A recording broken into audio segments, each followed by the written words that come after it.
Praise the Lord. सबको जय मसीह की। आशा करती हूँ कि आप सभी प्रभु में अच्छे से होंगे। मैं आपका स्वागत करती हूँ हमारे चैनल सुसमाचार की लहर में। मैं आज परमेश्वर के एक शॉर्ट मैसेज को लेकर आपके सामने आई हूँ जो पवित्र आत्मा ने मुझसे कहा। तो आइए मेरे साथ बाइबल में से खोलिए रोमियो 9 का 12 से 16 वचन। उसने कहा, जेठा छोटे का दास होगा, जैसा लिखा है कि मैंने याकूब से प्रेम किया परंतु एसाव को अप्रिय जाना। इसलिए हम क्या कहें? क्या परमेश्वर के यहाँ अन्याय है? कदापि नहीं, क्योंकि वह मूसा से कहता है, मैं जिस किसी पर दया करना चाहूँ उस पर दया करूँगा और जिस किसी पर कृपा करना चाहूँ उसी पर कृपा करूँगा। अतः यह ना तो चाहने वाले की ना दौड़ने वाले की परंतु दया करने वाले परमेश्वर की बात है। हालेलुया। इस वचन से आप क्या समझते हैं?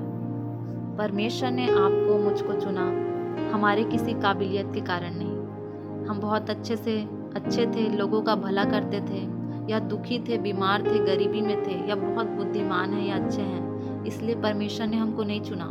ये परमेश्वर की दया और उसका अनुग्रह है। ये उसकी महानता है कि उसने आपको और मुझको चुना। हालेलुया। परमेश्वर जब किसी इंसान को चुनता है तो बड़ी योजना के तहत चुनता है। ये आपके और मेरे ऊपर है कि हम कितना अपने आप को उसके लिए समर्पित कर पाते हैं। तभी तो वचन में लिखा है ना, जो बीज अच्छी भूमि पर पड़े, कोई 30 गुना, कोई 60 गुना और कोई 100 गुना फल लेकर आया। हालेलुया। सारे अच्छे भूमि पर पड़े, पर हर कोई 100 का 100 गुना फल नहीं लेकर आया। तो ये आपके और मेरे ऊपर है। हालेलुया। आप कितने सीरियस हैं परमेश्वर के वचन के लिए? उसका महान प्रेम, क्या आप उसका महान प्रेम जानते हैं? उसने आपको आदर का बर्तन होने के लिए चुना। कितनी बड़ी बात है। आइए वचन खोलिए, 2 तीमुथियुस 2 का 20 और 21 वचन। 2 तीमुथियुस 2 का 20 और 21 वचन। बड़े घर में ना केवल सोने चांदी ही के, पर काठ और मिट्टी के बर्तन भी होते हैं, कोई आदर और कोई अनादर के लिए। यदि कोई अपने आप को इनसे शुद्ध करेगा तो वह आदर का बर्तन और पवित्र ठहरेगा और स्वामी के काम आएगा और हर भले काम के लिए तैयार होगा। हालेलुया। परमेश्वर का वचन कहता है कि उसने आपको आदर का बर्तन होने के लिए चुना।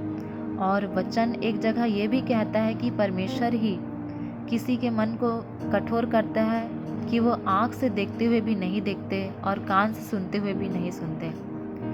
उनको अनादर का बर्तन होने के लिए बनाया परमेश्वर ने। किस लिए? नाश होने के लिए। पर परमेश्वर का धन्यवाद करो कि मत्ती 13 के 16 में लिखा है कि पर धन्य है तुम्हारी आंखें कि वे देखती हैं और तुम्हारे कान कि वे सुनते हैं। हालेलुया।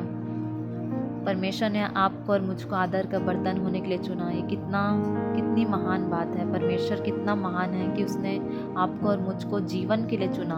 अपना मन, अपनी बुद्धि और अपनी समझ को दिया, हमारा जीवन को बचाया परमेश्वर ने। कितनी बड़ी बात है। इसके बदले हम क्या दे सकते हैं परमेश्वर को?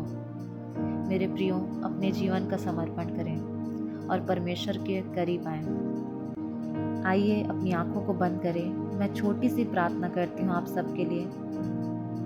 सर्वशक्तिमान परमेश्वर, तेरा धन्यवाद करते हैं, तेरी महान दया, तेरी महान करुणा, तेरी महान अनुग्रह के लिए, तेरे महान प्रेम के लिए खुदावन हम तेरा धन्यवाद करते हैं परमेश्वर पिता कि तूने हमें आदर का बर्तन बनाया, हमें चुना, अपने बेटे और बेटी बनाया, हमारे पापों को मिटा दिया।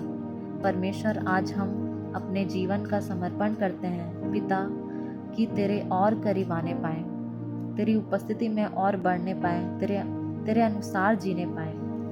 हमें अपने प्रेम से भर, हमें और तुझे जानना और समझना है परमेश्वर।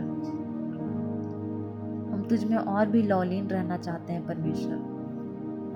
हम धन्यवाद करते हैं प्रभु। धन्यवाद यीशु मसीह, धन्यवाद पवित्र आत्मा। सारी प्रार्थना यीशु के पवित्र और सामर्थी नाम में मांगते हैं। आमीन, आमीन, आमीन। Okay, God bless you all. Hallelujah. सबको प्रेज द लॉर्ड।